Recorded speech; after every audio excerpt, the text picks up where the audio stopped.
Hello everyone. Good Good evening, evening, sir. sir. Yes, very good evening to all. Okay. आज तो physics की class है आपकी, yes sir, वो भी दो दो। वो भी दो है ना, कितना अच्छे से हो गए। सर, यस, जो आपने limitations of first law of thermodynamics लिखवाई थी उसमें सेकंड पॉइंट एक्सप्लेन कर दो। Does not tell about the extent of change. हाँ, एक्सटेंट ऑफ चेंज माने कि कितने माने जो हीट जैसे मान लो फ्लो कर रही है एक से दूसरे तक, एक ऑब्जेक्ट से दूसरे ऑब्जेक्ट में हीट फ्लो कर रही है या वर्क डन हो रहा है, सपोज कुछ भी हो रहा है, तो ये नहीं बोलते कितना होगा, ये माने कितनी हीट फ्लो होगी इससे, कितना माने 100 जूल होगा या 500 जूल होगा या 1000 जूल होगा, या कितना वर्क डन होगा, एक्सटेंट कितना होगा चेंज का, ये एक्सप्लेन नहीं करता है फर्स्ट लॉ। ये केवल कहता है कि एनर्जी कंजर्व रहेगी, तो कंजर्व तो हर केस में रहेगी, लेकिन कितना होगा अच्छा, तो मतलब जितनी ए दे रहा है उतनी बी तब भी लेगा, लेकिन वो कितनी दे रहा है और वो कितनी ले रहा है ये नहीं बताएगा। हाँ ये नहीं बताया कितनी देगा वो ए या बी कितनी देगा। अच्छा, समझ आ गया। और सर, जो लास्ट में कृष्णा ने या किसी और ने मतलब एक और पॉइंट पूछा था, तो आपने कहा था उसको भी ऐड कर लो लिमिटेशन में, वो क्या था? थर्ड पॉइंट क्या बोला था बताओ जरा। सर वो कंडीशन वाला था कि कंडीशन के बारे में नहीं बताता वो। डिफरेंट कंडीशन में कितना कितना वर्क डन होगा ये सब। तो डिफरेंट कंडीशन में तो वो था ना, मतलब जैसे हमने अलग अलग कंडीशन में आइसोथर्मल, एडियाबैटिक वगैरह किया था। हाँ लेकिन वो तो ठीक है, ऐसा मतलब हमने किया था, तो आपने बोला कि मान लो जैसे प्रोसेस आपकी एडियाबैटिक है, तो आप बोलोगे डेल्टा क्यू 0 है, हाँ delta U equal to minus delta W है, ठीक है, हाँ, ऐसे ही बोलोगे ना। Yes sir. लेकिन डेल्टा यू कितना होगा ये तो नहीं पता चलेगा ना आपको, ओके केवल सर। केवल ये है कि delta U plus delta W 0 है। अब ये होना कितना चाहिए, डेल्टा यू डेल्टा डब्ल्यू कितना होना चाहिए। यस सर, सही है, समझ आ गया। समझ जाओ थ्योरेटिकल है, आगे आप जाओगे ना इसका बहुत डिटेल में, अगर कभी मौका मिला तो मैंने आप लोग जो पढ़ोगे, अगर आप लोग तो नहीं पढ़ोगे मेडिकल में मोस्ट प्रॉब्ली, लेकिन ये इसका काफ़ी आगे जाके थ्योरी बहुत ज़्यादा डिटेल में हम जो पढ़ रहे हैं, इसमें बहुत सारी चीज़ें भी बहुत रफली हैं, मुझे भी नहीं आती कई सारी चीज़ें, तो इतना डीप है थर्मोडायनेमिक्स, तो इस अलग ब्रांच है पूरी, जैसे इसमें लिखा है ना ब्रांच ऑफ फिजिक्स, तो एक्चुअली ब्रांच ऑफ फिजिक्स है।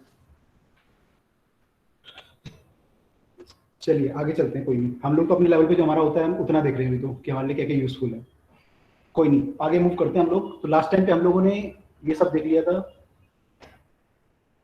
वर्क डन पॉजिटिव नेगेटिव कब होता है, work done by the gas कब होता है, सब लास्ट टाइम देख चुके थे ना।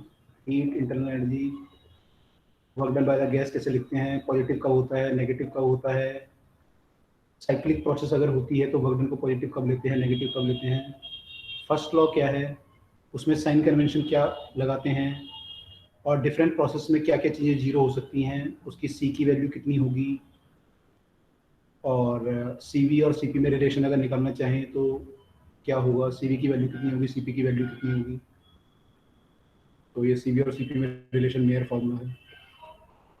और एडियाबैटिक कांस्टेंट गामा जो है C P by C V का रेशो होता है, उसकी वैल्यू डिग्री ऑफ फ्रीडम के टर्म में क्या होती है, ये हमने देखा था, ये चार्ट बनाया था मोनो और डाया के लिए, सी पी सी वी और गामा की वैल्यू जो हमारी होती है ये होती है।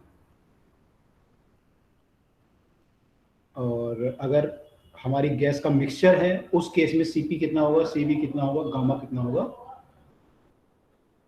ये हमने देखा था। फिर फर्स्ट लॉ का लिमिटेशन क्या है, यहाँ पे हमारा फर्स्ट लॉ खत्म हुआ था। अब देखते हैं इसमें आगे थोड़ा सा एडियाबैटिक प्रोसेस जो होती है हमारी, उसकी इक्वेशन क्या होती है। तो एडियाबैटिक प्रोसेस में जो इक्वेशन बनती है हमारी,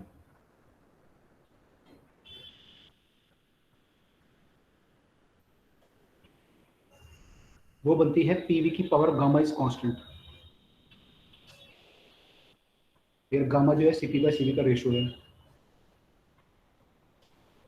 तो ये हमारी इक्वेशन है। तो यहाँ पर लिख सकते हैं P1 V1, इसमें से क्वेश्चन आया था कि आपका वॉल्यूम डबल किया, वो सब किया तो प्रेशर कितना हो जाएगा। इस टाइप का जब इक्वेशन आएगी तो उसमें ये यूज़ कर सकते हैं P1 V1 की power gamma equal to P2 V2 की पावर गामा। इसको अगर हम ये पीवी की फॉर्म में है, अगर इसको मान लो हमें टेम्परेचर दिया है, वॉल्यूम दिया है, तो उसकी फॉर्म में अगर लिखना चाहें तो PV equal to nRT use कर सकते हैं। उससे हमारा जो इक्वेशन बन सकता है वो बन सकता है टी वी की पावर गामा -1 इज कांस्टेंट, तो we can write T1V1 equal to T2V2। तो अगर टीवी की फॉर्म में हमें निकालना है टेम्परेचर और वॉल्यूम की फॉर्म में, तो ये इक्वेशन आएगी। प्रेशर की फॉर्म में अगर आप निकालोगे फिर दोबारा P equal to nRT use करोगे, तो ये ऐसे कुछ इक्वेशन बन जाएगी।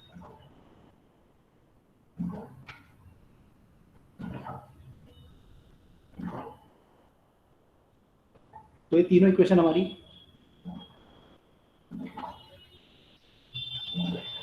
यूज हो सकती हैं। आप याद करना चाहो तो कर सकते हो, मैं तो केवल इसको याद रखता हूँ, इससे काम चलाता हूँ।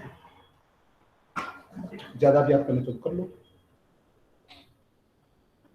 ठीक है। तो ये हमारा एडियाबैटिक प्रोसेस हुआ, ठीक है। और आई डोंट नो मैंने आपको एडियाबैटिक बल्क मॉडुलस बताया है या नहीं बताया है, अगर वो निकालना चाहे तो निकाल सकते हैं हम लोग।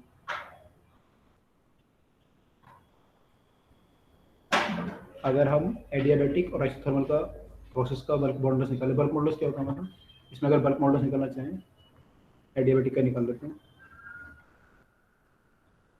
बी क्या रखा था हमने, डेल्टा पी बाय, ये हमारा बल्क मॉडुलस था। इस केस में अगर हमें निकालना चाहें तो कितना निकलेगा, अगर मैं निकालना चाहूँ तो I can write that P V की पावर गामा इज कांस्टेंट। इसको डिफरेंशिएट कर लेता हूँ तो आ जाएगा डेल्टा पी वी की power gamma plus P gamma V की power gamma -1 delta V equal to 0। एक बार मैंने इसको डिफरेंशिएट किया पी को, एक बार मैंने वी को किया, वी को करूँगा तो गामा ये आएगा। अब इसमें मैं वी की पावर गामा -1 से डिवाइड कर सकता हूँ, तो ये बन जाएगा ऐसे, वी की पावर गामा -1 गया यहाँ से, ऐसा बन जाएगा इक्वल टू 0। और मुझे चाहिए ये चीज़, तो मैं डेल्टा पी को यहाँ रखता हूँ, बाकी चीज़ें यहाँ ले जाता हूँ, तो बन जाएगा delta P minus gamma delta V by V equal to this.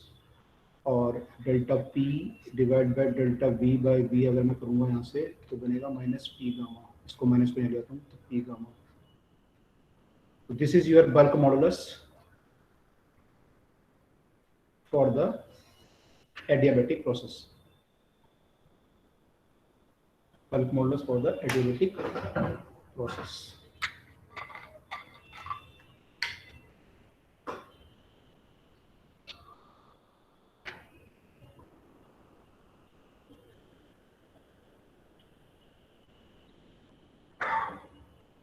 तो लास्ट में पी गामा लिखा है ना? हाँ ये पी गामा है, ये भी पी गामा है।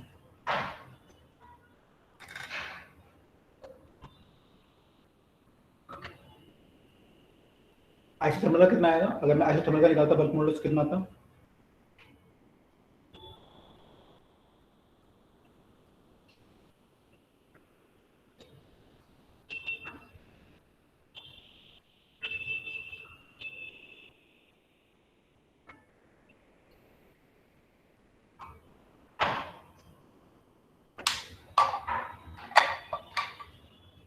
आइसोथर्मल का बल्क मॉडुलस निकालता कितना आएगा, उसमें गामा को 1 पुट कर सकते हैं। आइसोथर्मल प्रोसेस क्या होती है, पी आ जाएगा।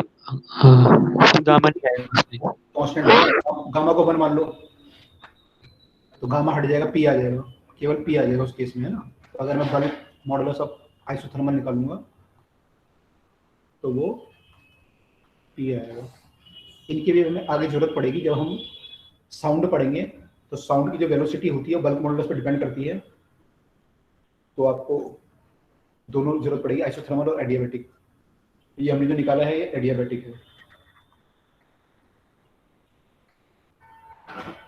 सर जो आपने सेकंड स्टेप लिखा था समझ नहीं आया वो। कौन सा वाला, ये वाला? यस, नहीं सर वो जो आपने डिफरेंशिएट करा था ये वाला, इसमें तो देखो ये है ना डिफरेंट, पी वी की पावर गामा को डिफरेंशिएट करना है, तो पहले पी को करूंगा तो डेल्टा पी आ जाएगा, यस ऐसे सर। ही अगले स्टेप में पी को ऐसे रहने दूंगा, इसको डिफरेंशिएट करूंगा तो गामा बाहर आ जाएगा, पहले पावर 1 कम हो जाएगी और फिर वी का डिफरेंशिएशन डेल्टा वी हो जाएगा। ओके सर ठीक। सर ये बी आइसोथर्मल वाला एक बार समझा दीजिए। अगर आइसोथर्मल प्रोसेस होती है तो P V equal to nRT होता है, टी हमारा कांस्टेंट होता है, तो we can write P V equal to constant. ठीक है, अब मैं एडियाबेटिक से अगर कंपेयर करूं तो आप गामा 1 मान सकते हो आप, यहाँ पे गामा है नहीं ना, यहाँ पे गामा कितना है, 1 मान सकते हो इसको। Yes sir. तो गामा को 1 मान लो, तो आपका जो फाइनल आएगा जब डिफरेंशिएट करोगे पूरा तो पी आ जाएगा डिफरेंशिएट करके पूरा। इसको डिफरेंशिएट करोगे ऐसे जैसे आपने इसको किया है, कर लो differentiate, P delta B plus B delta P हो जाएगा इसका डिफरेंशिएशन इक्वल टू 0। इसको सॉल्व कर लो तो यहाँ से हमारा बल्क मॉडुलस ये आ जाएगा। Okay sir.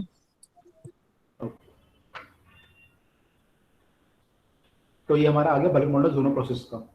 इसमें एक चीज और हमें जरूरत पड़ती है, वो है स्लोप ऑफ द ग्राफ। अगर हम आइसोथर्मल और एडियाबेटिक प्रोसेस का अगर स्लोप निकालें तो वो कितना आता है। तो स्लोप ऑफ द ग्राफ मैंने पीवी कर्व अगर आपको दिया हुआ है, pressure volume curve, usually PV curve दिया होता है, क्योंकि पीवी कर्व से आप एरिया अगर निकालोगे तो उसका वर्क डन आ जाएगा। अगर आपको पीवी कर्व दिया हुआ है और आप एरिया निकालोगे तो वर्क डन आ जाएगा। तो यूजुअली पीवी कर्व दिया होता है, लेकिन है ना, हालांकि क्वेश्चन में सब होंगे, टीवी कर्व भी दिया होगा, पीटी कर्व भी दिया होगा, क्वेश्चन में तो कुछ भी आ सकता है, लेकिन यूजुअली पीवी आता है। पीवी कर्व अगर दिया हुआ है और इसका स्लोप हमें निकालना है, तो स्लोप आपको पता है dy बाई डी एक्स होता है। इस केस में y जो है हमारा वो है p, तो स्लोप हमारा हो जाएगा dp बाय dv। ये स्लोप होगा इस कर्व का। ये अगर हम निकालना चाहें तो कैसे निकालोगे, इसको फिर दोबारा डिफरेंशिएट करोगे। मैं डिफरेंशिएट करता हूँ फिर दोबारा, तो p v की पावर गामा प्लस p ऐसे रहने दो, गामा को डिफरेंशिएट कर दो, इसको gamma minus 1 dv gamma v की power gamma minus 1 dv equal to 0। Sorry ये कांस्टेंट था तो 0 हो जाएगा। आपको चाहिए dp बाय dv, तो dp को यहाँ रहने दो, पहले v की पावर गामा से डिवाइड कर दो तो ये v आ जाएगा साथ में इसके, equal to minus p gamma, इससे डिवाइड हो गया तो चला गया, ये आएगा आपका, और dp बाय dv आप निकालोगे तो minus p by v into gamma, gamma minus p by v, ये आपका स्लोप आएगा फॉर द एडियाबेटिक प्रोसेस। अगर आप यही स्लोप आइसोथर्मल प्रोसेस के लिए निकालोगे तो आइसोथर्मल प्रोसेस में ये गामा को 1 कर दो यहाँ पे, this is the slope for isothermal. Sir yes, sir ये VDP कैसे आया? VDP कैसे आया, एक मिनट।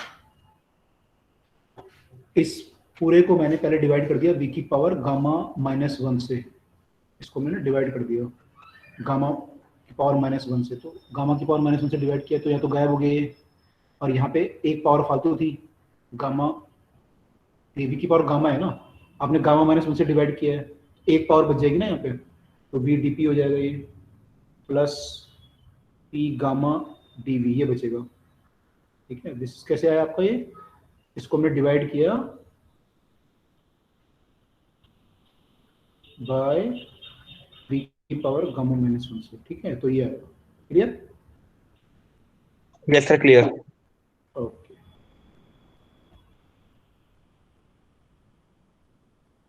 तो हमारा स्लोप ये आया एडियाबेटिक का, और ये स्लोप आया आइसोथर्मल प्रोसेस का। तो अगर आप ग्राफ बनाओ, तो अगर ऐसे प्रोसेस आपको दे रखी हैं, दो प्रोसेस, और इसमें से बोल रखा है कि एक एडियाबेटिक है एक आइसोथर्मल है, तो ये वाली आइसोथर्मल स्लोप किसका ज्यादा आ रहा है मैग्नीट्यूड में, एडियाबेटिक का। Yes sir. तो ये वाली प्रोसेस हमारी होगी आइसोथर्मल, और जो ज़्यादा स्लोप वाली होगी ये होगी एडियाबेटिक, ये वाली होगी आइसोथर्मल।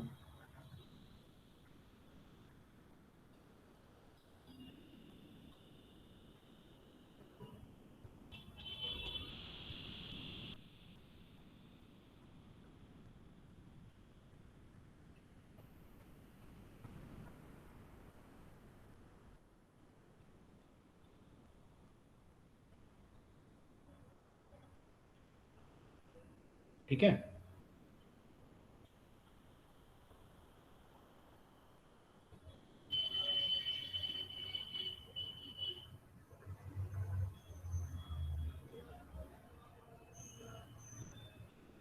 Yes sir.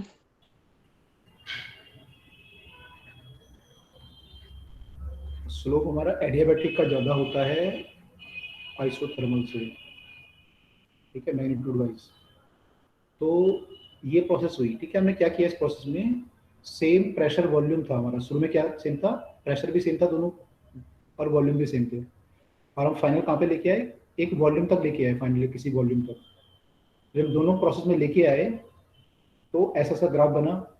तो कौन सी प्रोसेस में फाइनल प्रेशर ज़्यादा है, फाइनल प्रेशर आइसोथर्मल। आइसोथर्मल में ज़्यादा है फाइनल प्रेशर, एडियाबैटिक में कम है, ठीक है। जब सेम वॉल्यूम तक आपने उसको एक्सपेंड किया, इनिशियली तो सेम थे वॉल्यूम, प्रेशर भी सेम था, फाइनली आपने उसको एक्सपेंड किया, हमने वॉल्यूम बढ़ाया। जब हमने सेम वॉल्यूम तक एक्सपेंड किया तो प्रेशर हमारा आइसोथर्मल का ज़्यादा होगा एडियाबैटिक के मुकाबले। ये बात समझ में आई सबको? Yes sir. ओके। और वर्क डन किसका ज़्यादा होगा, वर्क डन पूछते हैं आपसे नीट में usually, work done isothermal. Isothermal का वर्क डन ज़्यादा आ रहा है, तो इस केस में वर्क डन आइसोथर्मल का ज़्यादा आ रहा है as compare to adiabatic.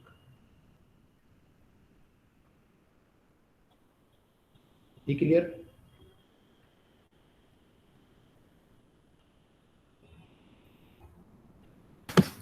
Yes sir.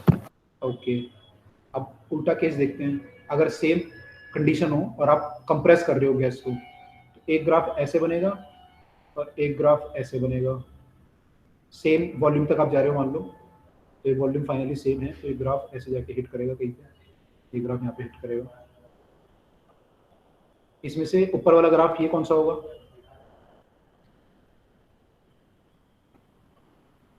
इसका स्लोप ज्यादा है, एडियाबैटिक। ये एडियाबैटिक हो जाएगा, और ये हमारा आइसोथर्मल हो जाएगा। ऊपर वाला एडियाबैटिक। ऊपर वाला एडियाबैटिक कैसे हुआ,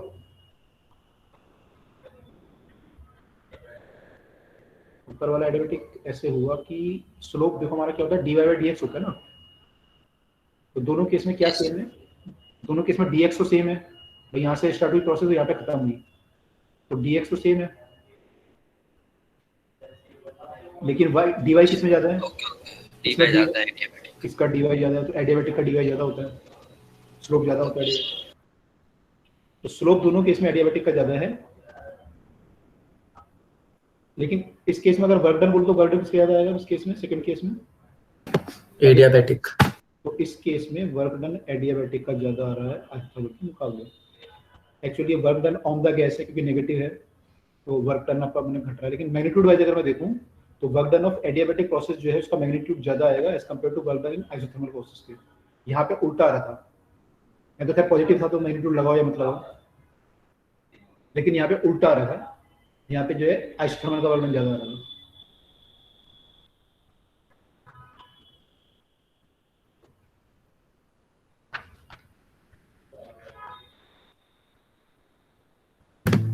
तो प्रेशर भी एडियाबैटिक का ही ज्यादा है ना? प्रेशर एडियाबैटिक का ज्यादा है, यहाँ पे अगर आप देखोगे तो प्रेशर एडियाबैटिक का ज्यादा होगा, इसका कम होगा आइसोथर्मल का। दूसरा डाउट क्या पूछ रहे थे कोई? सर हम हमेशा ये मैग्नीट्यूड से ही कंपेयर करते हैं। हाँ मैग्नीट्यूड से ही करना पड़ेगा।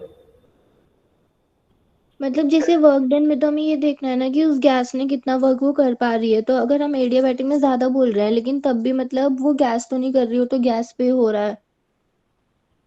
तो पेपर में लिखा रहेगा कि work done magnitude of the work done on the gas is more for, ऐसे करके लिखा रहेगा यूजुअली। Okay sir. और सर एक और चीज पूछनी थी, जो ऊपर वाला ग्राफ है उसमें जो फाइनल प्रेशर आ रहा था वो आइसोथर्मल का ज्यादा आ रहा था, तो फाइनल टेम्परेचर भी आइसोथर्मल का ज्यादा होगा। आइसोथर्मल में टेम्परेचर चेंज तो नहीं होता ना वहाँ पे, टेम्परेचर चेंज तो होते नहीं, आइसोथर्मल में कहाँ चेंज होता है, उसमें तो पीवी कांस्टेंट रहेगा ना। अच्छा ठीक है, इसमें हाँ ठीक है ठीक है।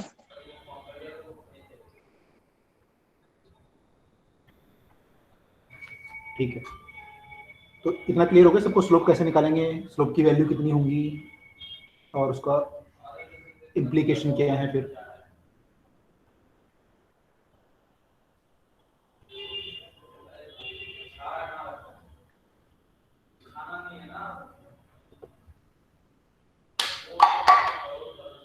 अब चलते हैं work done. Yes sir. Okay, अब चलते हैं वर्क डन पे कि वर्क डन क्या होता है हमारा। आइसोकोरिक और आइसोबारिक का तो बताने की जरूरत है नहीं, आइसोकोरिक तो 0 होता है, आइसोबारिक भी इजी है आपके लिए। पी कांस्टेंट होता है इसमें, तो डेल्टा भी ले लो बस, तो इजी है। हमें देखना आइसोथर्मल में कितना होता है और एडियाबेटिक में कितना होता है, तो आइसोथर्मल का ट्राई करते हैं।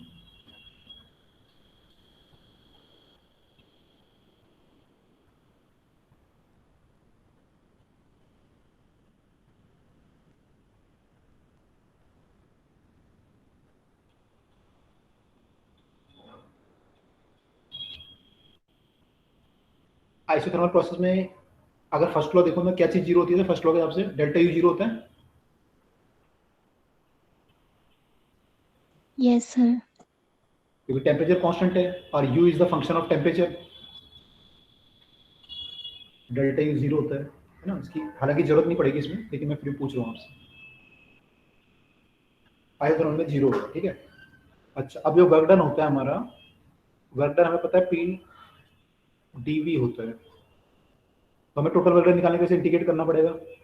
अब ऐसे इंटीग्रेट अगर आप करोगे, यहाँ पे दोनों वेरिएबल हैं, पी भी चेंज हो रहा है और वी भी चेंज हो रहा है, तो दो वेरिएबल की इक्वेशन तो हम सॉल्व करनी हमें नहीं आती इंटीग्रेशन, हमें तो सिंगल वेरिएबल का इंटीग्रेशन आता है।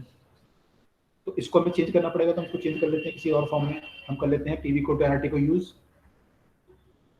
और हम पी को जो है लिख देते हैं एनआरटी बाई वी, क्योंकि यहाँ पे एन कांस्टेंट है, आर कांस्टेंट रहेगा, टी कांस्टेंट रहेगा, तो एनआरटी बाई वी हो जाएगा, तो ये एनआरटी बाई ऐसा बन जाएगा।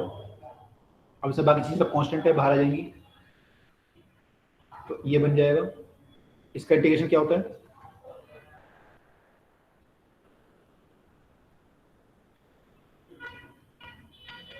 वन बाई वी का इंटीग्रेशन क्या बनेगा, D L N V. L N V बनेगा, V1 से V2 तक। तो ये हमारा वर्क डन है, इसको और सॉल्व करोगे तो ये N R T L N V2 minus एल एन V1 आ जाएगा जब लिमिट पुट करोगे। और ये प्रॉपर्टी होती है लॉग की, लॉग बी माइनस ए जो होता है लॉग बी बाई ए होता है, तो ये ऐसा बन जाएगा N R T L N this thing. अब इसको अगर आप नेचुरल लॉग की फॉर्म में लिखोगे तो you can write this as 2.303 log V2 by V1, ठीक है। ये जो लॉग है ln जो होता है बेस e होता है इसका, और इसका बेस 10 होता है, तो इन दोनों लॉग में फर्क है। तो हम लोग अगर log 10 के बेस में लिखेंगे इसे, तो log V2 बाय V1 लिखेंगे, तो ये आपकी इक्वेशन है।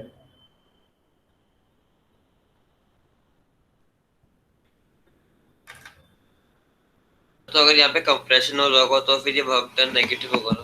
Obviously correct, absolutely. कंप्रेशन अगर होगा तो V1 हमारा कम हो जाएगा, log हमारा 1 से कम हो जाएगा, तो नेगेटिव वैल्यू आएगी।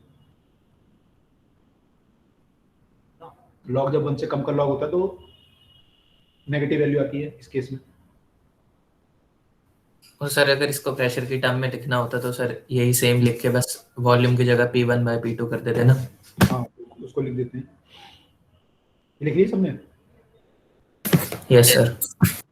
अच्छा, now it is isothermal process, so we can write P1 V1 equal to P2 V2. This implies that V2 by V1 equal to P1 by P2. This implies that work done is also equal to 2.303 nRT log P2 by V1 की जगह आ जाएगा P1 by P2, तो ये ऐसा बन जाएगा। अगर आपको प्रेशर की टर्म में चाहिए तो you can use this equation.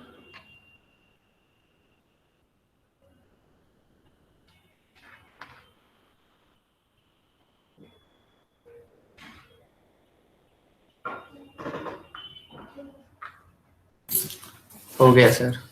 Okay, अब करते हैं वर्क डन इन एडियाबेटिक। आप लोग किसी प्रोसेस का निकाल सकते हो, पी डी बी ही फॉर्मूला है और इंटीग्रेशन करना आना चाहिए आपको, किसी प्रोसेस का निकाल सकते हो। कई बार ऐसी प्रोसेस दे देते हैं जो इमेजिनरी प्रोसेसेस होती हैं, उनका वर्क डन अगर आपको निकालना है तो वो भी आप ऐसे निकालोगे। तो let us try to find the work done in case of adiabatic process. तो फिर दोबारा एडियाबेटिक प्रोसेस का जो वर्क डन होगा वही आएगा P D V integration from V1 to V2। अब फिर दोबारा प्रॉब्लम हमारी वही है, प्रॉब्लम हमारी ये है कि पी बी वेरिएबल है, वी बी वेरिएबल है, तो we can write that P V की पावर गामा कांस्टेंट को के मान लेते हैं। तो ऐसा कुछ है, इसको हम लिख सकते हैं पी इक्वल टू के बाय वी की पावर गामा। तो पी की जगह हम के बाय वी की पावर गामा पुट कर सकते हैं, इसको पुट कर देते हैं यहाँ पे, तो ये हो जाएगा के बाय वी की पावर गामा। यहाँ पे के ये बोल्ट्जमैन कांस्टेंट है या फिर कोई और? नहीं, ये हमने ऐसी कांस्टेंट है मान लिया।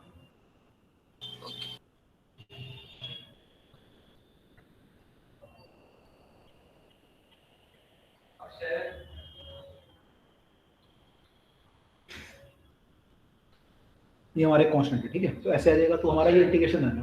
अब इसका इंटीग्रेशन जब हम करते हैं वी की पावर गामा, तो ऊपर लाओगे तो वी की पावर माइनस गामा आ जाएगा।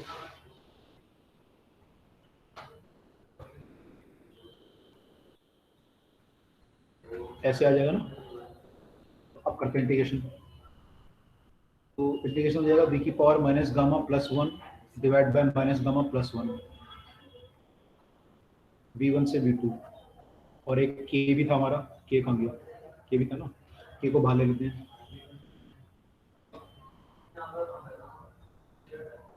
तो ये आ जाएगा हमारा के अपॉन में 1 माइनस गामा V2 की power gamma minus 1, sorry 1 minus gamma minus V1 की पावर 1 माइनस गामा।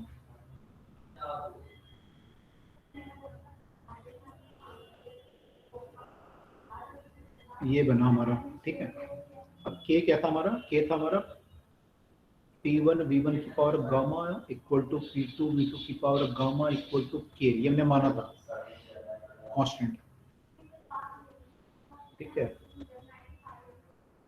तो के की वैल्यू हम ये पुट कर सकते हैं यहाँ पे, तो के की वैल्यू पुट करता हूँ, तो मैं मल्टीप्लाई करूँगा इसे, तो इक्वल टू आ जाएगा के V2 की पावर 1 माइनस गामा माइनस के। अब के की वैल्यू पुट करनी है, तो मैं क्या के की वैल्यू पुट करूंगा यहाँ P2 V2, जहाँ V2 आएगा वहाँ V2 की फॉर्म में पुट करूंगा, और जहाँ V1 आएगा वहाँ V1 की फॉर्म में पुट करूंगा। तो V2 की फॉर्म में यहाँ पुट करूंगा, के की वैल्यू आ जाएगी P2 V2 की पावर गामा इंटू V2 की पावर 1 माइनस गामा, तो ऑलरेडी था यहाँ पे। यहाँ के की वैल्यू पुट करनी है मैं, तो पुट करूंगा P1 V2 क्यों लिखा? यहाँ से ना, ये है मेरा के, मेरा ये तो था जो मैंने माना था।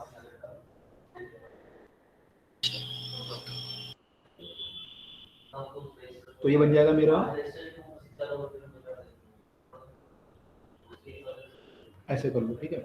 ये आ जाएगा, तो मेरा बन गया V1 की पावर गामा, V1 की पावर 1 माइनस गामा अपॉन में 1 माइनस गामा। तो P2, अब इसको पावर को ऐड करेंगे तो V2 बचेगा, यहाँ पे ऐड करेंगे तो P1 V1 बचेगा, एक पावर कम हो जाएगी। तो ये आ जाएगा हमारा वर्क डन।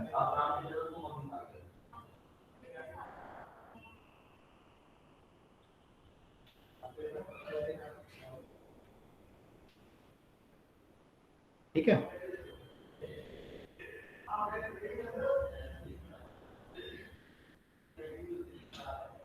इसमें किसी को डाउट तो नहीं है? मैं थोड़ा फास्ट चल रहा हूँ, किसी को डाउट है तो पूछ लेना।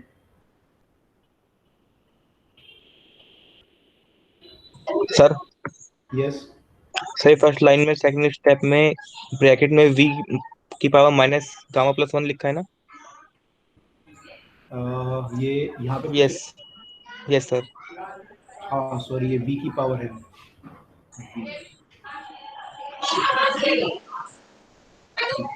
और कोई डाउट? Okay sir.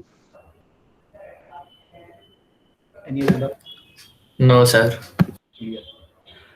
चलिए, तो हमारा ये वर्क डन आया एक तो। अब सर? आपको पता है- सर लास्ट स्लाइड दिखा दें। That's right. अच्छा मैं एक बार इसको कंप्लीट कर लूँ। देखो वर्क डन हमारा पीवी आया, पीवी को टू एनआरटी होता है, तो इसको हम ऐसे लिख सकते हैं NR T2 minus T1 upon में 1 माइनस गामा। तो ये भी हमारा वर्क डन का फॉर्मूला है, दोनों फॉर्मूले यूज कर सकते हैं, जो आप याद करना चाहो वो याद कर सकते हो। ठीक है, इसमें दोनों फॉर्मूले यूज कर सकते हैं। इसमें एक चीज ध्यान रखना कि नीचे 1 माइनस गामा है, गामा मोर देन 1 होता है, गामा मोर देन 1 होता है तो नेगेटिव आएगा नीचे वाला फैक्टर।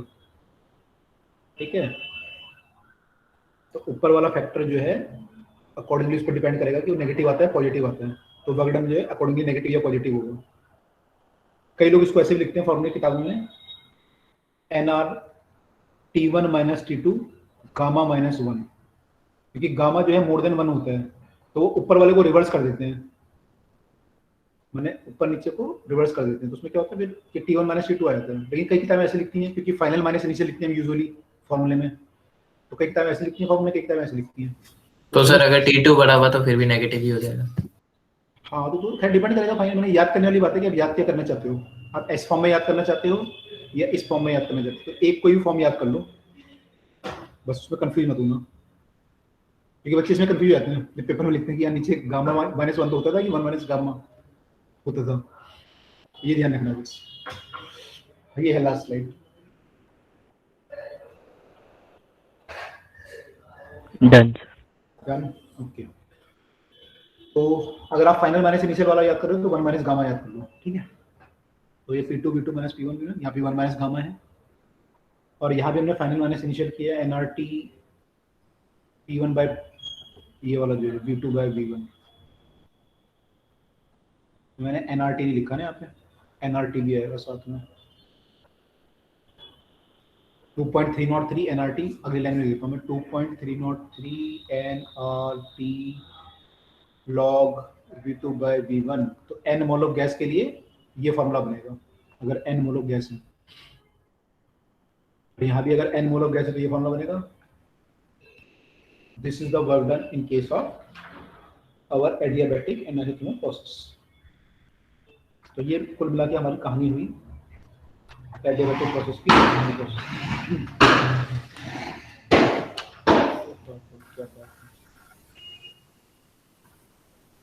अच्छा, जो हमारी साइक्लिक प्रोसेस होती है, साइक्लिक प्रोसेस, उसमें क्या जीरो होता है, क्या चीज जीरो होगी? Internal energy. Change in internal zero होगी ना। डेल्टा वर्क डन जो है पॉजिटिव या नेगेटिव हो सकता है depending on the slope, sorry depending on the rotate sense of the curve. Delta Q आपका फिर ये भी पॉजिटिव या नेगेटिव हो सकता है, तो डेल्टा यू हमारा इस केस में जीरो होगा, change in internal energy zero होगी। तो इसमें से स्टेट फंक्शन कौन सा है? Internal energy. Internal energy is state function, इसलिए आप जब घूम के अपनी जगह पे वापस आ गए तो फंक्शन दोबारा सेम हो गया, तो चेंज उसका जीरो हो गया। लेकिन वर्क डन और हीट गिवन जो है वो स्टेट फंक्शन नहीं थे, वो पाथ फंक्शन थे। तो आप जब घूम के आए तो वो चीजें अपनी सेम वैल्यू अटेंड नहीं करी उसने, तो उसकी वैल्यू कुछ आ गई। ठीक है, तो फर्स्ट लॉ ऑफ थर्मोडायनामिक्स जब आप लगाओगे तो अगर साइक्लिक प्रोसेस है तो वी कैन से कि delta Q equal to delta W, cyclic process में जितनी आप हीट दोगे उतना वो वर्क डन कर देगी, क्योंकि इसमें change in internal energy zero.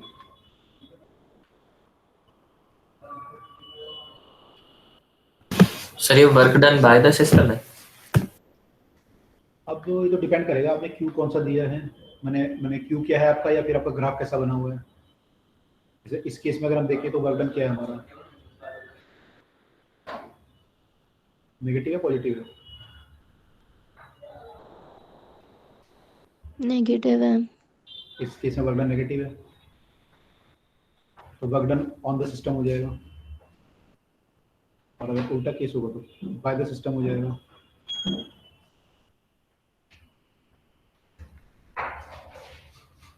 Accordingly हम लोग देख लेंगे क्या है, या फिर हमें हीट गिवन पता हो उससे बता सकते हैं। फिर हम अगर हमें हीट गिवन पता है डेल्टा क्यू पॉजिटिव है तो डेल्टा डब्ल्यू भी पॉजिटिव आएगा, तो work done by the system होगा। तो अगर आप सिस्टम को हीट दोगे तो वर्क कर सकता है, और अगर आप सिस्टम से हीट ले रहे हो तो उस पर आपको वर्क करना पड़ेगा, तो आप हीट ले पाओगे। सर ये वर्क डन पॉजिटिव नेगेटिव कैसे पता चला ग्राफ से? लेकिन लास्ट टाइम देखा था ना, ग्राफ में हमने देखा था ना कि भाई जैसे आपका ग्राफ है, इस ग्राफ को मैं तोड़ सकता हूँ दो पार्ट में। ये जो ग्राफ है इसको दो पार्ट में तोड़ सकता हूँ, एक तो ये वाला पार्ट हो गया इसका, और एक ये वाला पार्ट हो गया।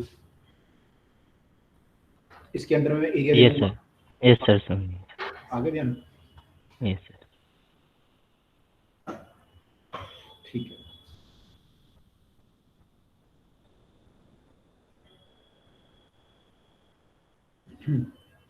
तो इतना क्लियर हो गया सबको?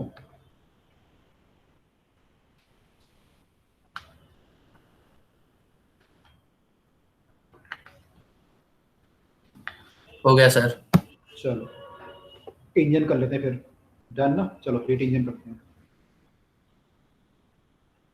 पहले पूरी थ्योरी खत्म कर दें इसकी, हीट इंजन है, इसके बाद second law, refrigerator, Carnot theorem. अगली क्लास में फिर इसके न्यूमेरिकल भी करेंगे, तो आपका ठीक से हो जाएगा। देखो हीट इंजन जो होता है, हीट इंजन का काम होता है वर्क डन करना, आपकी गाड़ी चलाना। तो हीट इंजन का जो बेसिक प्रिंसिपल है वो क्या है कि आपका एक सोर्स होता है जहां से एनर्जी या हीट लेता है, जो कि हॉट होता है। यहाँ से ये कुछ हीट लेगा Q1, उससे ये कुछ वर्क करेगा, और जो बाकी हीट बचेगी उसको ये सराउंडिंग में छोड़ देगा। इसको मैं Q2 लिख देता हूँ अभी। Q2 जो होगा एक्चुअली वो Q1 माइनस W होगा, पर मैं इसको Q2 लिख देता हूँ। तो इसको सराउंडिंग में छोड़ देगा, या मैं बोल सकता हूँ कि एक सिंक में छोड़ देगा। सिंक यूजुअली जो है सराउंडिंग होता है, सिंक यूजुअली जो है सराउंडिंग होता है, और ये कोल्ड होता है एज कम्पेयर टू इसके। ये आपका वर्किंग सब्सटेंस है जो वर्क कर रहे हैं। तो ये थर्मोडायनामिक्स के हिसाब से,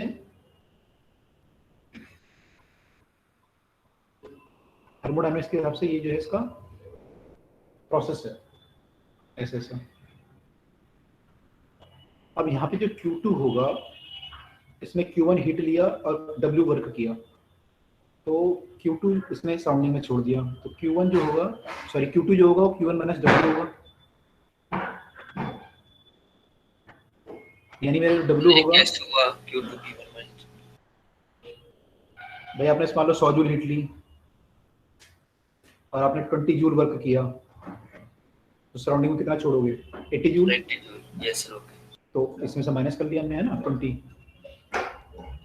तो यहाँ से मेरा सॉल्व करके आ गया work done equal to Q1 minus Q2। तो मेरा जो वर्क डन होगा वो डिपेंड करेगा मैंने कितनी हीट एब्जॉर्ब करी और कितनी मैंने सराउंडिंग को छोड़ दिया। अब अगर मैं इंजन की एफिशिएंसी निकालूं, एफिशिएंसी हमारी जो होती है ईटा, आपको पता है ईटा हमारी होती है work done by the, engine ने कितना वर्क किया और इसने कितनी हीट एब्जॉर्ब की थी शुरू में, इसकी एफिशिएंसी होगी। तो you can right work done आपका हो जाएगा Q1 minus Q2 divide bye Q1 which is equal to 1 minus Q2 by Q1. This is your efficiency.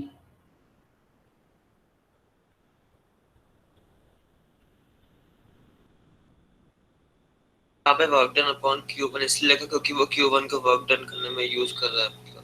हाँ, जिसमें आपने उसको Q1 हीट दी, उसने आपसे Q1 हीट मांगी और उससे W वर्क किया, उसने जो हीट आपसे ली वो Q1 ली, है ना। ये होता है आप उसको कितनी एनर्जी दोगे और उससे कितना वर्क करेगा। Yes sir. तो ये एफिशिएंसी आ गई हमारी। अब आप देख रहे हो जो फाइनल आंसर आ रहा है आपका 1 माइनस Q2 बाई Q1 आ रहा है, यानी ये 1 से कम आ रहा है।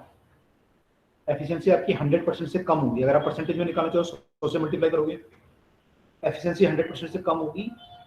100% तब हो सकती है अगर ये आपका या तो Q2 जीरो हो जाए Q20 कब हो सकता है कि सारी की सारी हीट जो है वर्क में कन्वर्ट हो जाए,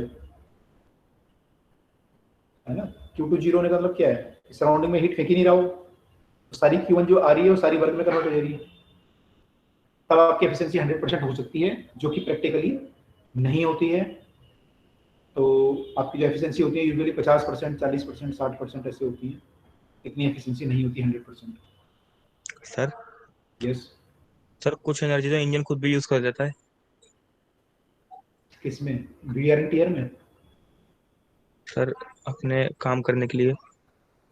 अपना क्या काम करो, तो उसको तो पिस्टन हिलने ना, उसको तो पिस्टन उसको आगे पीछे मूव करना है, पिस्टन से टायर मूव करेगा, तो ओके सर। अपना मैंने अपना क्या करेगा वो, यही तो होगा। इसको भी आप गैस को एक्सपेंड करोगे। आप लोगों ने वो पढ़ा हुआ ना, इंटरनल कंबशन इंजन वगैरह पढ़े हैं आप लोगों ने, 4 स्ट्रोक इंजन जो होते हैं, तो उसमें गैस एक्सपेंड करती है, कंप्रेस करती है, नहीं पड़ा। उसमें ये होता है कि आपका जो इंजन होता है उसमें एक्चुअली गैस भरी होती है, तो गैस जो है एक्सपेंड करती है, कंप्रेस जब एक्सपेंड करेगी तो आपका पिस्टन आगे चला जाएगा, पिस्टन टायर से कनेक्टेड होता है, पिस्टन टायर से कनेक्टेड होता है तो टायर को मूव कराएगा,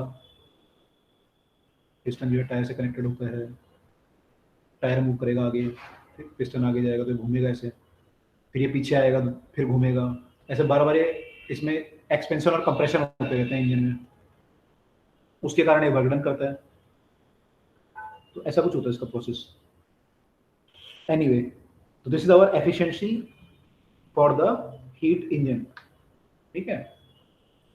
अब बात करते हैं, दूसरा हमारा दिया हुआ है रेफ्रिजरेटर, फ्रिज।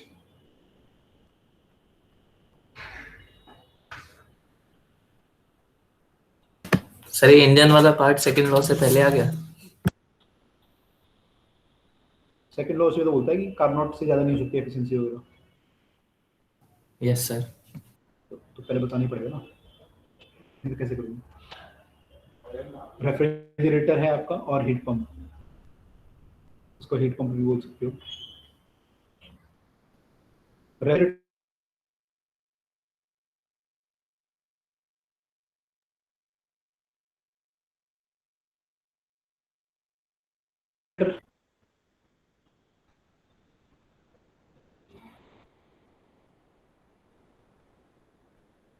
थर्मोडायनेमिक्स क्या है, फिजिक्स का काम क्या होगा भाई, फ्रिज का जो काम है हमारा, उसका काम क्या है कि फ्रिज के अंदर से जो हीट है उसे उठा के बाहर फेंकना, ऐसे करना पड़ेगा फ्रिज को। अंदर से जो हीट है उसमें जो आपने वॉइस सब्जियां ब्रेक रखी हो हैं, रही है। सर ये एक बार और बता दीजिए, आपने जो कहा अभी शुरुआत से।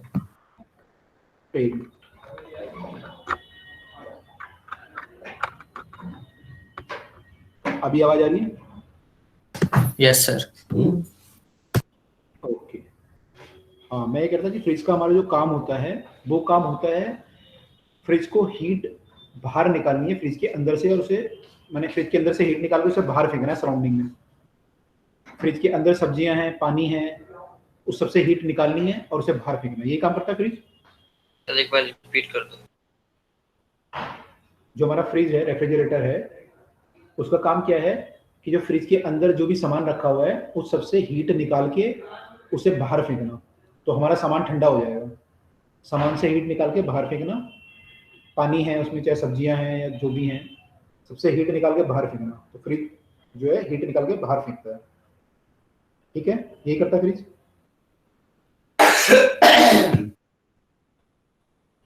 यही करता है ना? Yes sir. अच्छा, तो फ्रिज जो हीट जहाँ से निकाल रहा है वहां पे ठंडा है, जहाँ वहां पे गर्म है, या जहाँ फेंक रहा है वहां पे गर्म है ज्यादा? जहाँ फेंक रहा है हाँ वहाँ पे। फेंक रहा है। जहाँ फेंक रहा है वहां गर्म है। यहाँ पे क्या था, जहाँ फेंक रहा था वहां ठंडा था, यस सर। और फ्रिज जहाँ फेंक रहा है वहां गर्म है, तो फ्रिज ठंडे से उठा के गर्म में फेंक रहा है। क्या ये प्रोसेस यस सर। क्या ये प्रोसेस स्पॉन्टेनियस हो सकती है, मतलब खुद हो सकती है बिना किसी एक्सटर्नल हेल्प के? No sir. प्रोसेस पॉसिबल नहीं है ना कि आप उठा के ठंडी चीज से हीट निकाल के गर्म में फेंक दो, सेकंड लॉ यही बोलेगा भी। ऐसा पॉसिबल नहीं है कि हीट आपकी जो है ठंडी चीज से उठ के और गर्म में चली जाए। जो हीट का स्पॉन्टेनियस फ्लो है वो गर्म से ठंडे की तरफ होता है, तो ये चीज तो स्पॉन्टेनियस थी हीट इंजन में, लेकिन यहाँ पे स्पॉन्टेनियस नहीं है। तो यहाँ पे आपको क्या करना पड़ेगा, एक्सटर्नल वर्क करना पड़ेगा कुछ। तो कौन करता है वर्क को, लाइट करती है आपकी, है ना। आपकी जो लाइट है, आप इलेक्ट्रिसिटी लगाते हो तभी तो वर्क होता है। तो आपकी इलेक्ट्रिक मोटर जो होती है फ्रिज की, उसको वर्क करना पड़ता है। क्या करने के लिए, इसको सिंक से उठा के, इसको मैं ऐसा बनाता हूँ, ऐसा नहीं बनाता मैं, ऐसा बनाता हूँ ताकि आप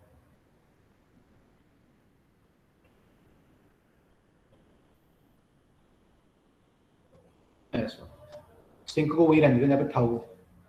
तो आप अब सिंक से उठा रहे हो, आप ये बोल सकते हो कोल्ड से, और आप डाल रहे हो सोर्स उल्टा हॉट में।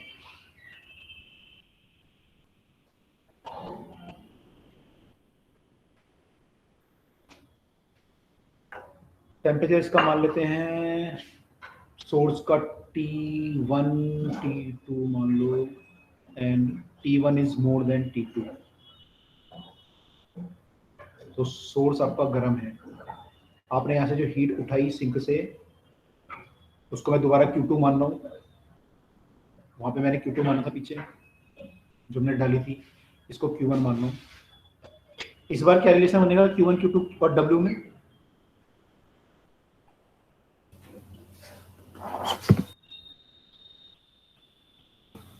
Q2 अपॉन में Q1 minus Q2।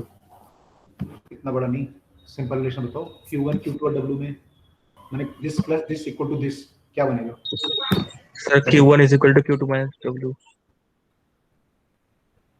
Q2 plus W equal to Q1, ये लिख सकता हूँ।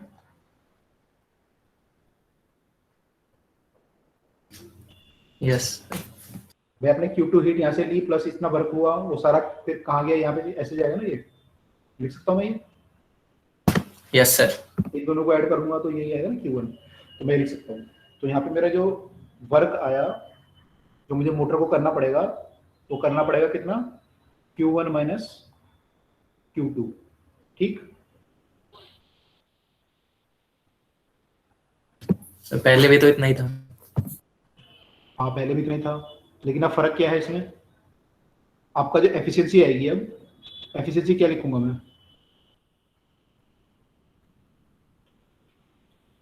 अगर मैं एफिशिएंसी लिखना चाहूँ यहाँ पे तो क्या लिखना चाहिए मुझे, वहाँ पे मैंने लिखा था work done bye Q1।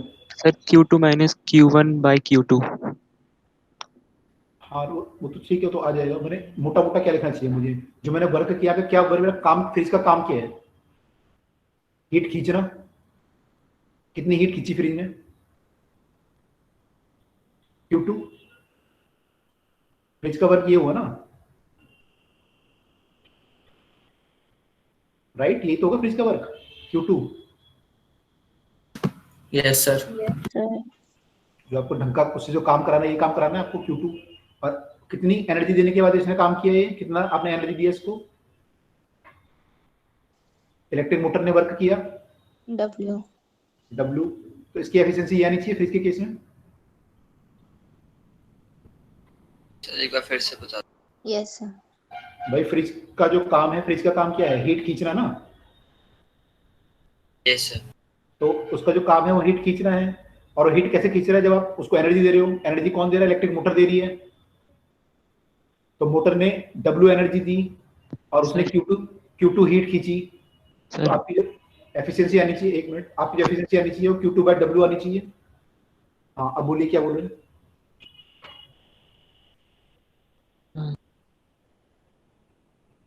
Devesh समझ में आया,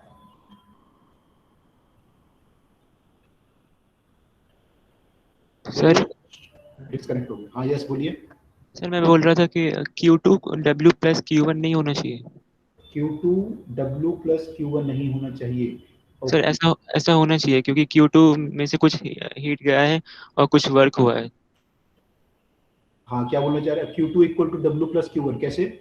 सर Q2 हीट था हमारे पास, जिसमें से कुछ वर्क हुआ है और Q2 कुछ हमने हीट। खींचा, यहाँ से खींचा, यस सर। ठीक है, फिर उसमें से कुछ वर्क हुआ।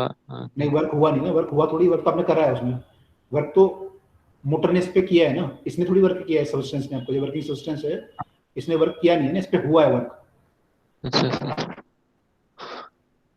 Okay sir. यहाँ पे इंजन ने वर्क किया था, टायर घुमाया था, लेकिन यहाँ वर्क हुआ नहीं, इसने इसके ऊपर आपने किया, आपने इलेक्ट्रिसिटी दी से बाहर से, और ठीक है। Yes sir. तो हमारा ये जो है यहाँ पे एफिशिएंसी आता है, इसको हम फ्रिज के केस में बोलते हैं बीटा कोफिशिएंट ऑफ परफॉर्मेंस।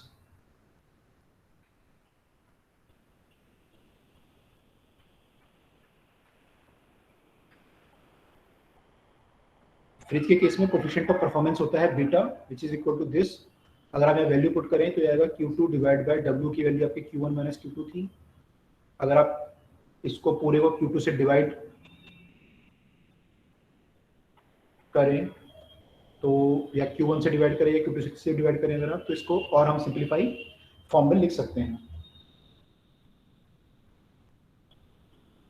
बता दो वहाँ पे Q2 बाय W कैसा है, बीटा इक्वल्स। हाँ, मैं ये बता रहा था, डिस्कनेक्ट हो गए थे क्या? Yes sir. अच्छा, मैं ये बता रहा था कि फ्रिज का काम क्या है, फ्रिज का काम है हीट खींचना, ठीक है। Yes sir. और कैसे कि उसको बाहर से एनर्जी कौन दे रहा है, मोटर दे रही है। Yes sir. तो एफिशिएंसी कैसे निकालते हैं हम कि कोई भी ऑब्जेक्ट है कितना काम कर रहा है और आप उसको कितनी एनर्जी दे रहे हो, उसका रेशियो होता है ये एफिशिएंसी। Yes sir. यस। तो कितना वर्क कर रहा है, Q2 वर्क कर रहा है, और कितनी एनर्जी दे रहे हो आप इसे, W एनर्जी दे रहे हो। इनका रेशियो को हम बोलेंगे एफिशिएंसी ऑफ द फ्रिज, या इस केस में बोलते हैं coefficient of performance. Okay sir.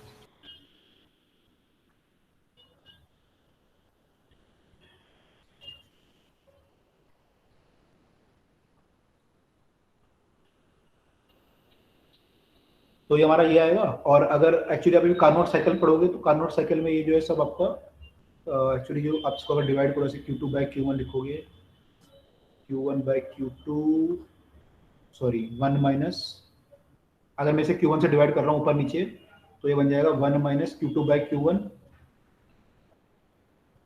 अभी हम कार्नोट साइकिल पढ़ेंगे तो आप देखोगे कि ये जो होता है टेम्परेचर के प्रोपोर्शन होता है, सॉरी Q2 बाय Q1, ये जो Q2 और Q1 होते हैं टेम्परेचर के प्रोपोर्शन होते हैं। तो ये कुल मिला के आपको जो वैल्यू बनेगी, ये बनेगी आपकी T2 बाय T1। अगले पेज पे लिख रहा हूँ, ये लिख लिया सबने? Yes sir. In Carnot cycle, okay, in Carnot cycle जो है Q2 bye Q1 equal to T2 bye T1। तो आप यहाँ वैल्यू पुट करोगे इसकी, तो ये सब आपका जो है कट के बन जाएगा T2 bye T1 minus 1 minus T2 bye T1, और इसको सॉल्व करोगे अगर तो ये बन जाएगा T2 bye T1 minus T2। तो this is the beta in case of the fridge और रेफ्रिजरेटर।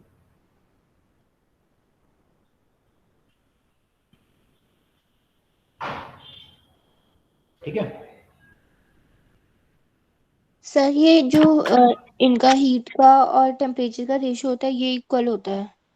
हाँ, हीट का ओके सर। टेम्परेचर का रेशियो इक्वल होता है।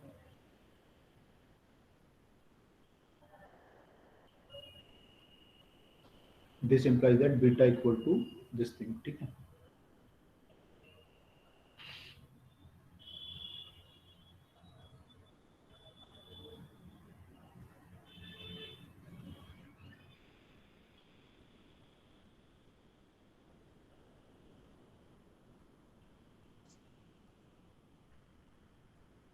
ओके, तो दोनों सर, के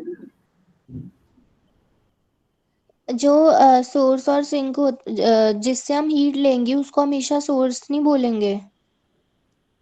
कुछ किताबों में ऐसा लिखा हुआ है, लेकिन यूजुअली जो किताबों में लिखा हुआ है इसको सिंक ही माना है, कोल्ड वाले को उन्होंने सिंक माना है हमेशा हर केस में। हालांकि ये सोर्स होगा, इस केस में वो सोर्स होगा, हालांकि कुछ किताबों में लिखा है सोर्स उसे। मतलब ये सोर्स सिंक कहीं पे जहाँ से हीट ले रहे हैं दे रहे हैं उसके हिसाब से लिखा, और कहीं पे टेम्परेचर के हिसाब से। हाँ, कहीं पे टेम्परेचर के हिसाब से लिखा हुआ है, कहीं पे जहाँ से हीट ले रहे हैं उसके हिसाब से लिखा हुआ है। एक्चुअली जो आप बोल रहे हो सही बोल रहे हो आप, ऐसा होना चाहिए। सर इस केस में पर ये फ्रिज लर्न करने के लिए, समझने के लिए इजी है। हाँ, ये दोनों को कंपेयर करने के लिए इजी है। जब दोनों को कंपेयर कर रहे हो, हीट इंजन को और रेफ्रिजरेटर को, इसलिए सेम बनाते हैं। हाँ देवेश, क्या बोल रहे हैं? हाँ सर, ये फ्रिज वाले केस में तो जहाँ पे सिंक है वहाँ पे सोर्स होना चाहिए था, मतलब हीट फ्लो हाँ, के हिसाब से। बिल्कुल होना चाहिए था, लेकिन बुक्स में ऐसे ही लिखा है, कोल्ड वाले को सिंक ही माना है दोनों केस में। हालांकि ये सोर्स होगा, इसमें सिंक जो है ये हो जाएगा जो बाहर सराउंडिंग है।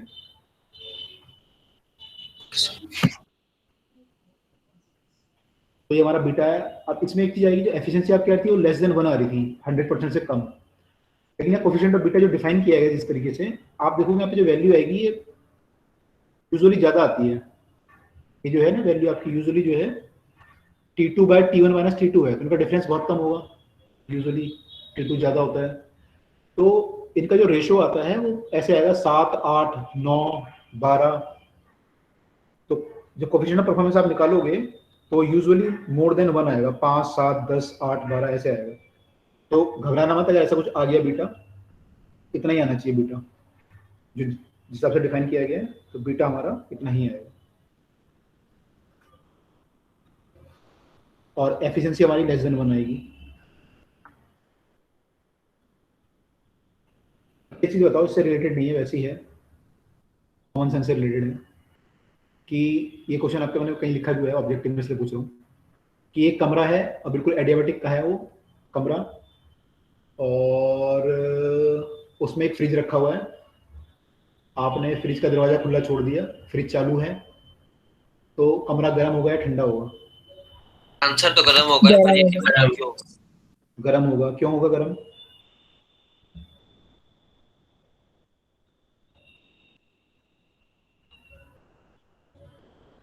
भाई फ्रिज का काम क्या है? अंदर से हीट खींचना और बाहर फेंकना। फ्रिज के अंदर से हीट Yes, खींचना और sir. बाहर फेंकना। तो अंदर से हीट ज्यादा खींचता है या बाहर ज्यादा फेंकता है? बाहर ज्यादा फेंकता है। Q1 ज्यादा होता है हमारा, क्योंकि उसमें W ऐड हो जाता है ना Q2 में, तो Q1 हमारा ज्यादा होगा Q2 से, तो बाहर ज्यादा फेंकेगा। फ्रिज के पीछे जो कॉइल्स होती हैं कहीं से जो हीट फेंकेगा बाहर, तो हीट खींचेगा कम और फेंकेगा ज्यादा बाहर, यानी आगे से हीट कम खींचेगा और पीछे से ज्यादा फेंकेगा कॉइल से। तो कुल मिलाकर कमरा क्या हो जाएगा? सर हीट हो जाएगा। हीट हो जाएगा। ठीक है, समझ में आ गया सबको? यस सर, ये एक बार क्वेश्चन आया भी था पहले। आया था, तो आंसर दिया था आप लोगों ने?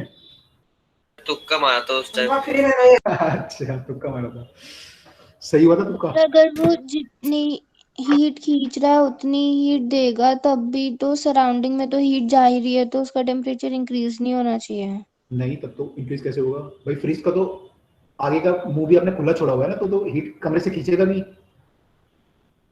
हीट कमरे से तो खींचेगा वो फ्रिज, और फिर बाहर फेंकेगा कमरे में ही। कमरे से खींच रहा है, कमरे में फेंक रहा है बराबर, मान लो, तो अच्छा, कुछ भी नहीं होगा, ओके। है ना? सर तुक्का तो ये सोच के मारा था कि ठंडा होता तो सर फिर क्वेश्चन क्यों देते इतना आसान। सही बात है, बिल्कुल सही बात है, बच्चे ऐसे आंसर सोचते उस हैं। टाइम गर्म ही किया था, आंसर तो स्कूल में आया था पेपर में। हाँ, गरम है, ठीक है। चलो, अब आते हैं second law, sir last slide दिखाई ना एक बार। ये वाली हो गया सर। हो गया, ओके। सेकंड लॉ क्या बोलता है थर्मोडायनामिक्स का? सेकंड लॉ की कई सारी स्टेटमेंट हैं, केमिस्ट्री में कई सारी हैं, फिजिक्स में कई सारी हैं, इंजीनियरिंग में कई सारी हैं, एमएससी में कई सारी हैं। हमारे काम की कौन सी है 12th क्लास में? तो दो स्टेटमेंट हमारे लिए काम की है, एक तो केल्विन प्लैंक की स्टेटमेंट है,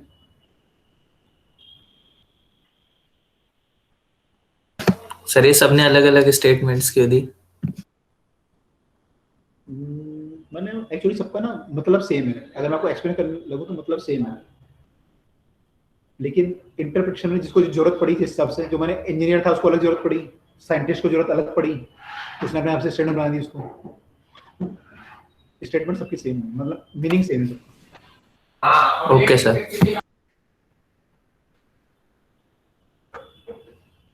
ओके, तो केल्विन प्लैंक की स्टेटमेंट बोलती है कि it is impossible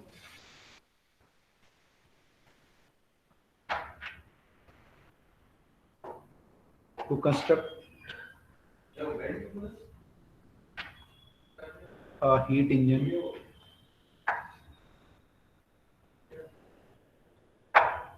which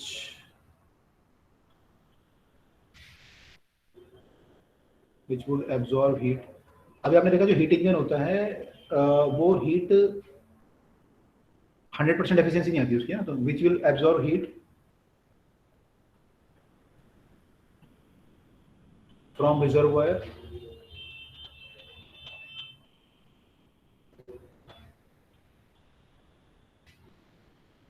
and convert 100% of heat of absorbed heat into work. 100% efficiency नहीं हो सकती, ये हमारी केल्विन और प्लैंक ने स्टेटमेंट दी थी।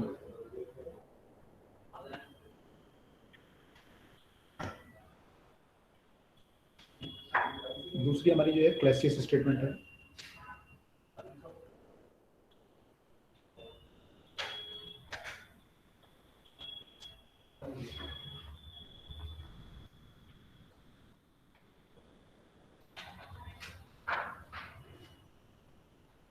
अभी आपने देखा कि जो आपकी बॉडी है, अगर फ्रिज है, फ्रिज को हीट जो है गर्म से ठंडे में फेंकनी थी, तो आपको बाहर से कोई मोटर लगानी पड़ी, तो ये प्रोसेस स्पॉन्टेनियस नहीं हो सकती। तो ये सेकंड लॉ ने यही बोला था, ऐसी कोई प्रोसेस अगर आप कर रहे हो, it is impossible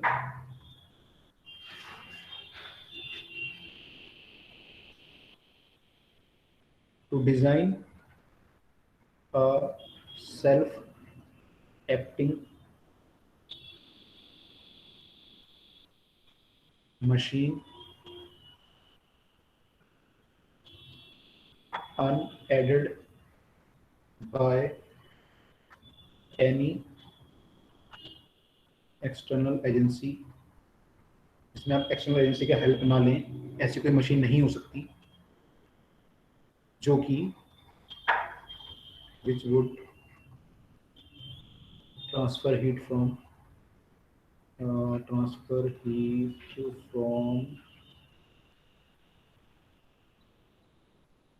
a body at a lower temperature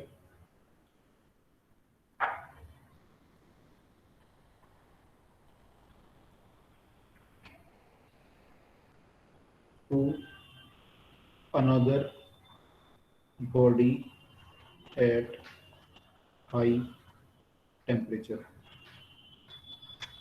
तो ये पॉसिबल नहीं है कि विदाउट आप एक्सटर्नल हेल्प के ऐसा कुछ कर पाओ। इसका मतलब सर कोल्ड से हॉट है ना, मतलब? हाँ, कोल्ड से हॉट में नहीं जा सकती, लोअर टेम्परेचर से हाई टेम्परेचर तक खुद नहीं जा सकती, आपको कोई एक्सटर्नल हेल्प लेनी पड़ेगी, तब जाएगी।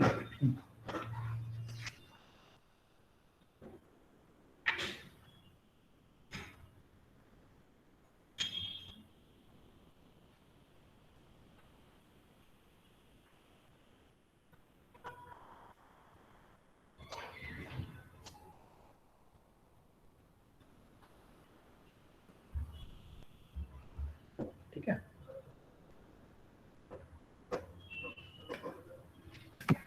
हो गया सर। केमिस्ट्री में क्या पढ़िए अपना सेकंड लो? केमिस्ट्री का ध्यान है किसी को?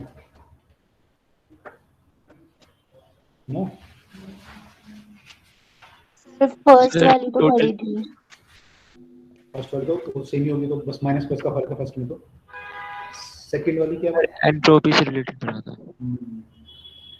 Entropy of spontaneous reaction, yes course of any spontaneous reaction, entropy of the universe increases, ऐसे कुछ पढ़ा ना हमने? यस सर, यूनिवर्स की एंट्रोपी इंक्रीज हो गई हमेशा।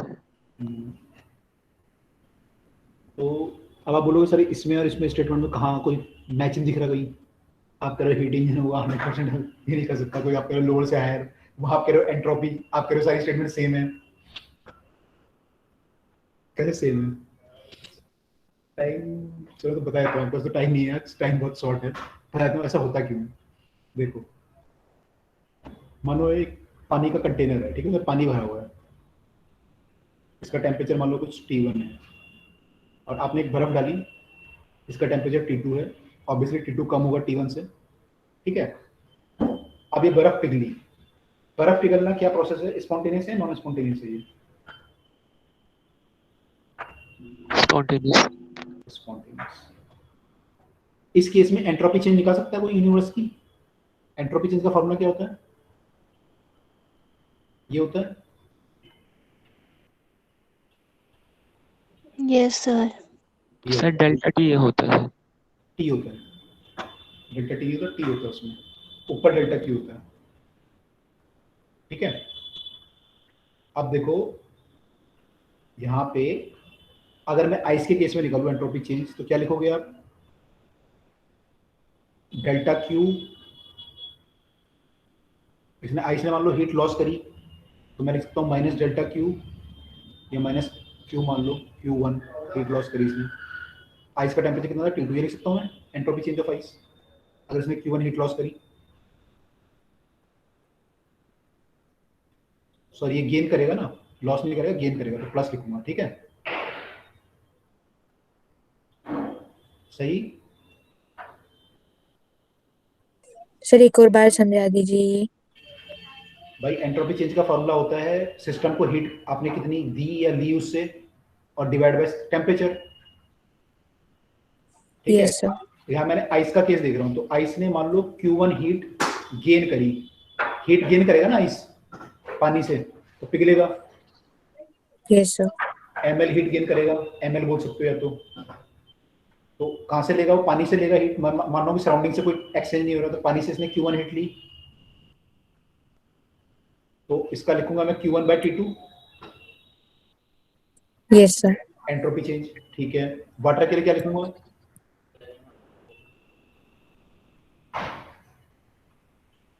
माइनस Q1, उसने लॉस करा, बाय T1 ये लिखूंगा। Yes sir. ठीक है, यूनिवर्स के लिए क्या लिखूंगा? इन दोनों का सम,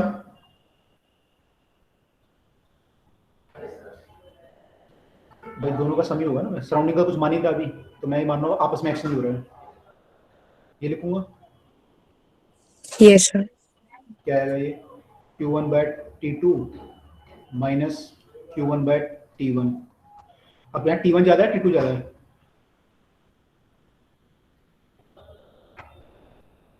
T1। T1 ज्यादा, तो ये फैक्टर नेगेटिव आएगा पॉजिटिव आएगा? पॉजिटिव। पॉजिटिव। तो एंट्रोपी इंक्रीज हुई डिक्रीज हुई? इंक्रीज। एंट्रोपी इंक्रीज हुई। एंट्रोपी डिक्रीज कब हो सकती थी? अगर ये फैक्टर पॉजिटिव नेगेटिव आता। ठीक है, यस सर। नेगेटिव कब आ सकता था फैक्टर? अगर हमारा T2 कम होता, यानी हीट हमारी लो टेम्परेचर से, सॉरी हाँ, लो से हाई की तरफ मूव करती, तो नेगेटिव आ सकता था। Yes sir. लेकिन ऐसा होता है क्या? नहीं होता। स्पॉन्टेनियस प्रोसेस में हीट हमेशा हाई टू लो जाती है, तो स्पॉन्टेनियस प्रोसेस में एंट्रोपी हमेशा इंक्रीज करती है। तो जो केमिस्ट्री ने बोला है, जो फिजिक्स ने बोला है, बात वही है, सेम। तो समझ में आया? Yes sir. ओके, चलो खैर, इसके देखेंगे क्वेश्चन, और एक आधा कोई क्वेश्चन में पे आएगा। और सर ए वाली स्टेटमेंट 100% वाली, 100% वाली हीट इंजन आपका एब्जॉर्ब करेगा रिजर्वायर से, और 100% टू वर्क। आप बोलोगे इसको कैसे लिंक करोगे आप एंट्रोपी चेंज से या उससे? तो ये जो हीट, ये जो जिस हीट को वर्क में कन्वर्ट नहीं करता वही एंट्रोपी में लॉस्ट होती है ना शायद। नहीं, ऐसा नहीं बोलेंगे, इसको कुछ और एंगल से हमें सोचना पड़ेगा, हमें कुछ और सोचना पड़ेगा फर्स्ट वाले के लिए। ठीक है, और सर जो वो था, जो delta S equals to Q upon T, उसमें डेल्टा T नहीं लेते हैं? नहीं, टी लेते हैं। अगर आपका टेम्परेचर चेंज हो रहा है तो फिर से इंटीग्रेट करते हैं, लेकिन टी लेते हैं। Okay sir. आपका आपने ये नहीं पढ़ा, डेल्टा जी पढ़ी, गिब्स फ्री एनर्जी, ऐसे लिखते हो ना, हाँ टी बढ़िया। तो डेल्टा क्यू ही तो होता है वो, कि टी डेल्टा एस आता है वहाँ पे, कुछ आता है ना, कुछ ऐसे करके माइनस टी डेल्टा समथिंग कुछ आता है, तो इसी तो आता है वो, टी इंटू डेल्टा एस का मल्टीप्लाई करके, यहाँ डेल्टा टी थोड़ी होता है। हाँ टी डेल्टा S ही होता है। सर क्यों होता है वो? हाँ जी, सर एक बार फ्रिज का बता दो, उसमें एंट्रोपी ऑफ यूनिवर्स कैसे इंक्रीज हो रहा है इस प्रोसेस में सर, रेफ्रिजरेटर के केस में। रेफ्रिजरेटर के केस में तो उसमें भी यही हो जाएगा सेम। भाई रेफ्रिजरेटर में तो यही हो रहा है, जैसे बर्फ वाला केस है आपका, तो बर्फ क्या कर रही है, पानी से हीट खींच रही है। फ्रिज भी ऐसे ही यस कर रहा है, फ्रिज भी ऐसे कर रहा है। फ्रिज गर्म चीज से हीट खींच रहा है और ठंडी में डाल रहा है, सॉरी ठंडी से खींच रहा है गर्म में डाल रहा है, तो वहां तक फिर वर्क करना पड़ेगा। तो स्पॉन्टेनियस नहीं है ना प्रोसेस आपकी, वहां तो एंट्रोपी डिक्रीज हो रही होगी क्योंकि आपने वर्क करना पड़ा ना आपको। तो सर उसमें लेस देन जीरो आएगा। और फ्रिज के केस में क्या आएगा ये? हाँ, फ्रिज के केस में लेस देन जीरो आएगा, तो प्रोसेस स्पॉन्टेनियस नहीं है, यस सर। तो आपको वर्क करना पड़ रहा है, इसलिए आपको मोटर लगानी पड़ रही है यहाँ पे। ठीक है, ओके सर। सर ये स्पॉन्टेनियस प्रोसेस के लिए है ना कि एंट्रोपी ऑफ यूनिवर्स हमेशा इंक्रीज होगी। हाँ बिल्कुल, स्पॉन्टेनियस प्रोसेस के लिए। Okay sir. सर वैसे एंट्रोपी तो उसी एनर्जी का मेजर होता है ना जो मतलब हम यूजफुल वर्क करने में मतलब यूज नहीं कर पाते, तो फिर फर्स्ट वाले में जो हमारी वेस्ट हो रही एनर्जी वो हो तो सकती है एंट्रोपी। अब वो केमिस्ट्री में हाँ देखना पड़ेगा मुझे, क्योंकि इसमें मैं I am not very good at that point जो आप बोल रहे हो, यूजफुल वर्क जो आप बोल रहे हो ना, वो थोड़ा यस सर, जो अनअवेलेबल वर्क होता है ना यूज करने के लिए, उसी को तो बोलते हैं एंट्रोपी। हाँ, तो केमिस्ट उसमें थोड़ा देखना पड़ेगा। मैं वही करूँगा, आपकी स्टेटमेंट है सारी आपस में कहीं ना कहीं से रिलेटेड है। अगर आप बाकी स्टेटमेंट पढ़ोगे ना, इसकी 14-15 स्टेटमेंट है सेकंड लॉ की। सर वो इसकी इक्वेशन ये थी ना, delta G is equals to delta H minus T del S. अच्छा, हाँ यही थी। तो सर अनअवेलेबल जो वर्क है वो टी डेल एस हो गया। ओके, अच्छा ऐसा होता है क्या? मेरे को आइडिया नहीं था। Yes sir. अच्छा, हाँ तो हो सकता है, यानी उसने इस रीजन से बोला होगा कि सारी हीट को आप कन्वर्ट नहीं कर सकते हैं, कुछ आपका वहाँ पे लॉस हो जाएगा, स्पॉन्टेनियस प्रोसेस होगी तो, है ना? Yes sir. स्पॉन्टेनियस होगी तो ये चीज़ आपकी पॉजिटिव आएगी, तो ये फैक्टर आपका नेगेटिव हो जाएगा, तो आपका यानी ये कम हो जाएगा डेल्टा जी, डेल्टा एच से मुकाबले। यस ठीक है, तो मैं वही बोल रहा हूँ, कहीं ना कहीं से रिलेटेड है आपस में। तो आप मैंने कुछ चीज़ें आपको इंजीनियर बता पाएंगे, कुछ चीज़ें आपको केमिस्ट वाले बता पाएंगे, कुछ चीज़ें आपको फिजिक्स वाले बता पाएंगे, सारी स्टेटमेंट आपसे रिलेटेड है। एनीवे, हम लोगों का काम अभी हो गया। क्या कर रहा हूँ, टाइम हो गया क्या ब्रेक करने का?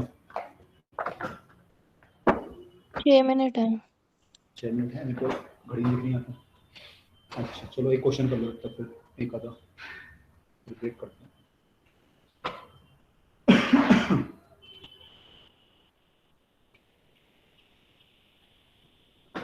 क्वेश्चन है कि या monoatomic gas is heated, monoatomic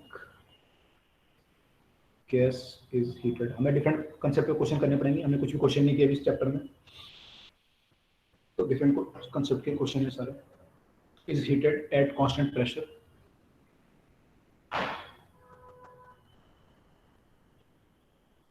तो बोल रहा है fraction of heat supplied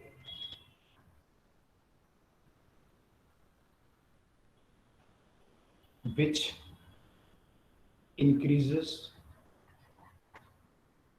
its internal energy is।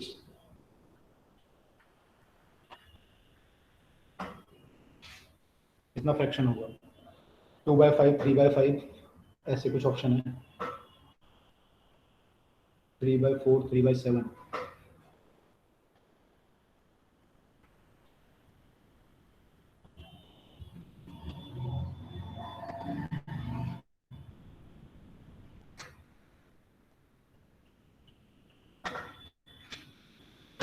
करो आप एक मिनट।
हाँ जी, क्या आंसर आया? 3/5। 3/5। मोनोटोनिक गैस ये ना? Yes sir. Yes okay, sir. सबका आया?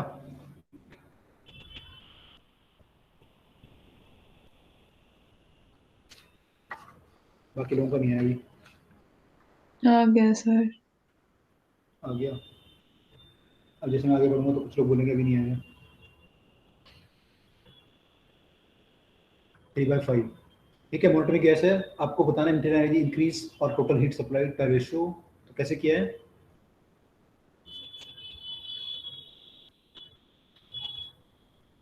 इसको मैं लिख सकता हूँ NCV डेल्टा T, ऐसे कर सकता हूँ।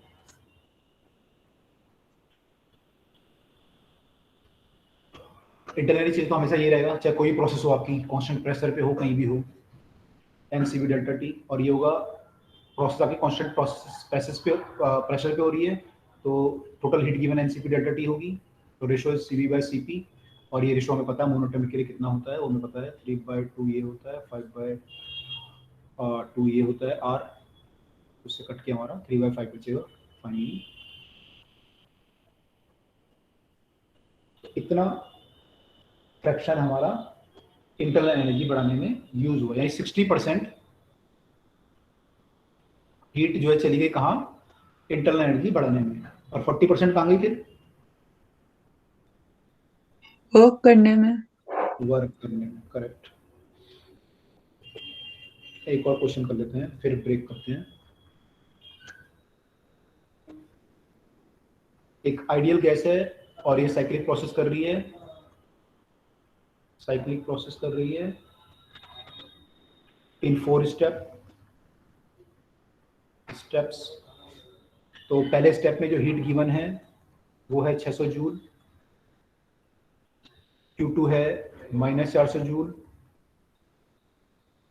Q3 है -300 जूल, और Q4 है 200 जूल। और आपका जो वर्क डन है W1 है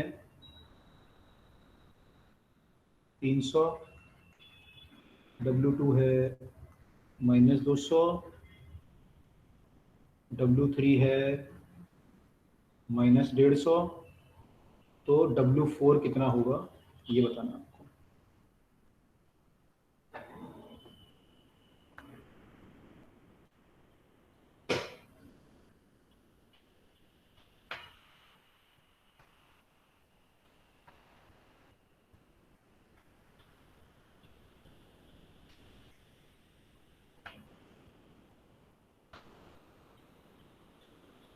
one 150 joule. 150 joule positive. Yes sir. कैसे किया? Yes sir 150। Sir cyclic process के लिए डेल्टा U 0 होता है, तो दोनों को इक्वेट कर दिया, डेल्टा Q और डेल्टा W को। ओके, डेल्टा U 0 होता है तो डेल्टा ये सारा ऐड कर लो, Q1 + Q2 + Q3 + Q4, वो बराबर होना चाहिए आपके W1 + W2 + W3 + W4 के। ठीक है, तो यहाँ से हम निकाल लें। ठीक है, चलो तो यहाँ पे ब्रेक ले लेते हैं। आप लोग ब्रेक ले लो, जल्दी आ जाए, लेकिन 20 मिनट का ले लो बस, ज़्यादा मत लो। स्टार्ट करते हैं क्लास। सर मतलब 6:20 से होगी क्लास? 6:20 से कर लेते हैं स्टार्ट। नहीं, ओके सर। सर आधे घंटे का ही ले लेते हैं ना? खत्म नहीं करने से? नहीं सर, आप पढ़ा दो, मतलब चैप्टर खत्म हो जाएगा, सही रहेगा। चलो 6:20। ओके, बाकी लोगों को समझ में आया, किसी को डाउट तो नहीं है? चलिए,